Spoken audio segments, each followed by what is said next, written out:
नमस्कार। मैं विनीता कोठारी आप सभी का बीए तृतीय वर्ष गृह विज्ञान की क्लास में स्वागत करती हूँ। आज हम खनिज रेशों के बारे में अध्ययन करेंगे।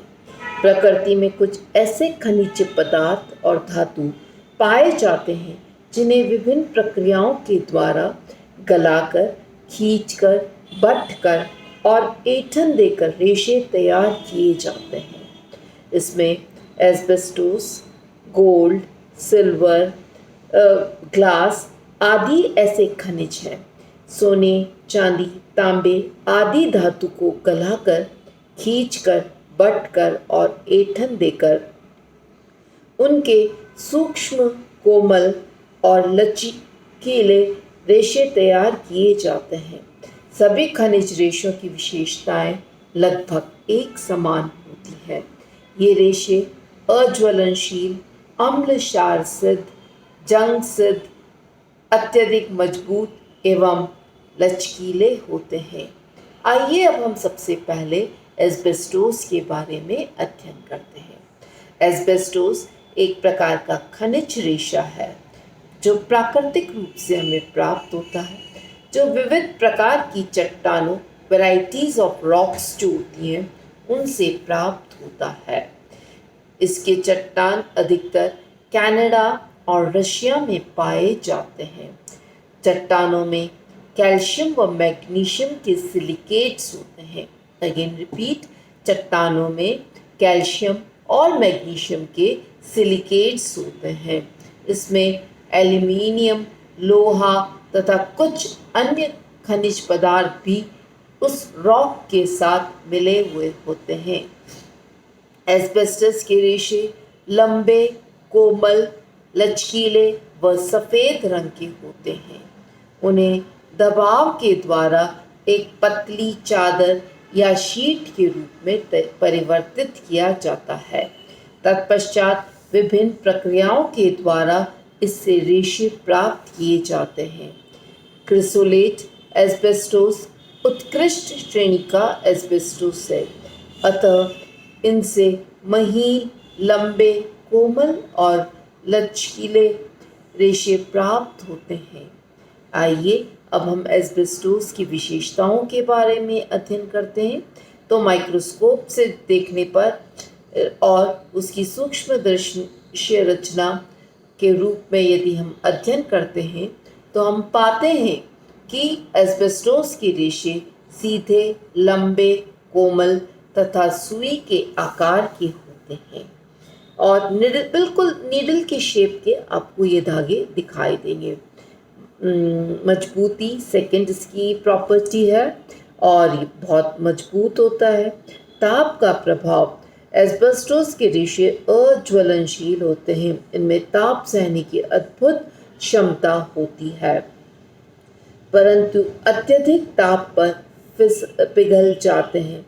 इसलिए इनसे अग्निशमन कर्मचारियों हेतु सूट, अग्नि प्रतिरोधक तथा विविध प्रकार के अग्नि सह पदार्थ जैसे घर के पर्दे, थिएटर्स के पर्दे, ऑटो ब्रेक्स के स्तर, टाइल्स, शेलखंड आदि बनाए जाते हैं।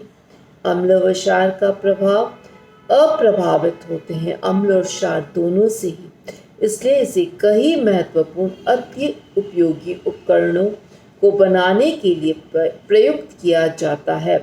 एस्बेस्टोस अम्ल क्षार प्रूफ होता है। जंग का प्रभाव, एस्बेस्टस के रेशे जंग प्रूफ होते हैं, अर्थात ये साथ ही ये अग्नि के प्रूफ भी होते हैं, इसलिए इनसे विसंवाहक पदार्थ इंसुलेटर्स बनाए जाते हैं। रंग का प्रभाव, एस्बेस्टस के रेशे को आसानी से रंगा नहीं जाता है, इस पर पक्का रंग नहीं चढ़ता है। कीट व फफूंद का प्रभाव, कीट, फफूंद तथा अन्य सूक्ष्म जीवों से इसके रेशे अप्रभावित होते हैं।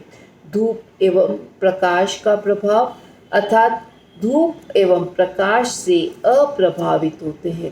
साथ ही पसीने का भी इस पर कोई प्रभाव नहीं पड़ता है। इस प्रकार हम देखते हैं कि एस्बेस्टस एक तरह से बहुत ही मजबूत और विलक्षण गुण वाला रेशा है।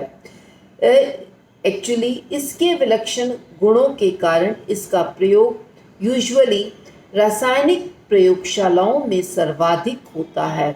इसके advance type of fibre fighting suits, greatly advance type of fire fighting suits तैयार किए जाते हैं।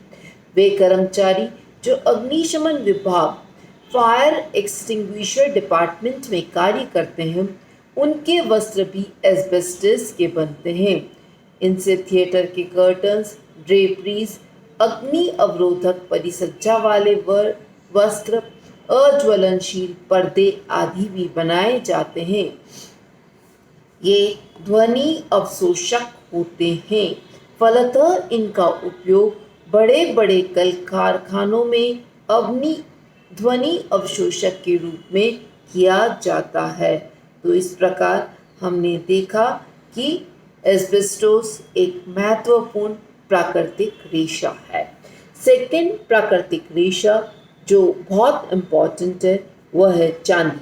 चांदी के रेशे सफ़ेद रंग के होते हैं। इन्हें खदानों से निकालकर पहले शुद्ध किया जाता है, तत्पश्चात इन्हें गर्म कर पिघलाकर बारीक तार के रूप में खींचकर वांछित लंबाई के रेशे तैयार किए जाते हैं। धातु होने के कारण इनसे बने वस्त्र काफ़ी भारी होते हैं। साथ ही लटकनशीलता या ड्रेपेबिलिटी का सख्त अभाव होता है।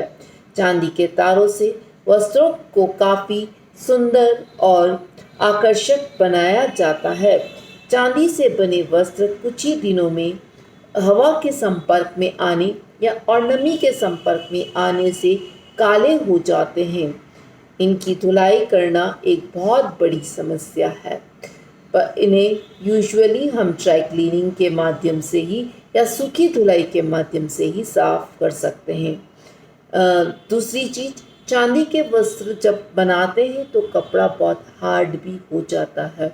तो कई बार हम देखते हैं कि इनसे बने जो डेकोरेटिव आइटम्स यूजुअली होते हैं, जैसे सलमा गजाई बनती है, इससे गोटा बनता है और उन गोटे को विभिन्न डिज़ाइंस या फ्लावर्स वगैरह बनाकर और उनके द्वारा वस्त्रों का अलंकरण किया जाता है। कई बार जैसे सिल्क वगैरह के रेशों के साथ बुनाई का एक धागा एक्चुअली प्योर चांदी का भी यूज़ किया जाता है, जैसे कोटा साड़ीज़ के अंदर या बनारसी साड़ीज़ के अंदर। तो इस प्रकार हम देखते हैं कि चांदी को हम एक्चुअली वस्त्र बुनाई के वक्त धागों के साथ प्रयोग कर सकते हैं। आइए अब हम थर्ड खनिज रेशे के बारे में अध्ययन करते हैं, वह है सोना। सोने के रेशे चांदी के समान ही प्राप्त किए जाते हैं, अर्थात सोने के रेशों को खींचा जाता है और इनसे वस्त्र जो तैयार किए जाते हैं वे काफ़ी महंगे होते हैं। इनका उपयोग बहुत सीमित होता है क्योंकि कॉस्ट की वजह से, बहुत ही कॉस्टली होने के कारण। परंतु आज भी शादी, विवाह, पार्टी अन्य अवसरों पर इनके वस्त्र पहने जाते हैं। आज हमारे उदयपुर की एक विशेषता है कि सोने के वर्क की वह है डंका। एक्चुअली उदयपुर के अंदर आज भी इस वर्क को स्पेशलाइज्ड वे में कुछ कारीगर सोने की चांदी की टिन शीट्स को काटकर और उन पर सोने का पानी चढ़ाकर और सुंदर वस्त्र बनाते हैं।